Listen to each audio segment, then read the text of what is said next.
One day after officially being named Lutheran Hospital's new CEO, Mike Poore talked with News Channel 15 about problems in the recent past and his hopes for the future.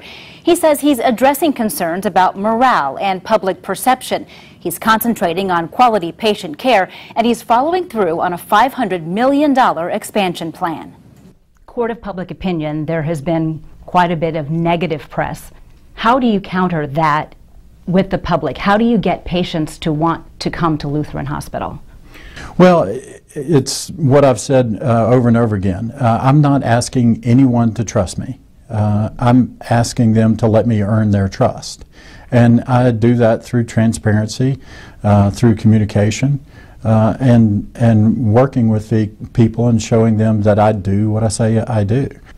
Earnings are down at Lutheran. If you compare this past 6 months of this year compared to last year, is that a concern, and is there a possibility at some point that Lutheran could be sold, that CHS could decide to divest of Lutheran?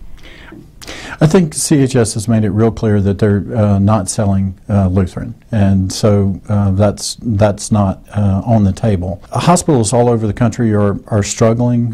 You can read about some of the best hospitals in the country and the things that they've done to tighten their belts because the uncertainty with ACA and other things, high deductibles, have really affected health care. And so we have to adjust just like everyone else. Now, there are things that we could have done better. Have you been able to have conversations with any of that group of 10 doctors who had proposed the buyout?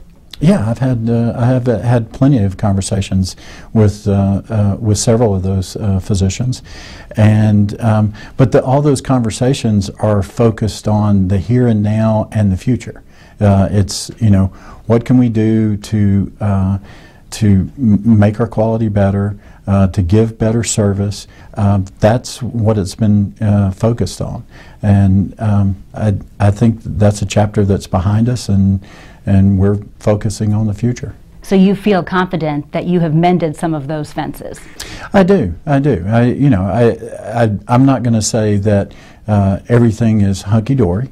It's building that trust that I talked about earlier, and we've got to build that trust together.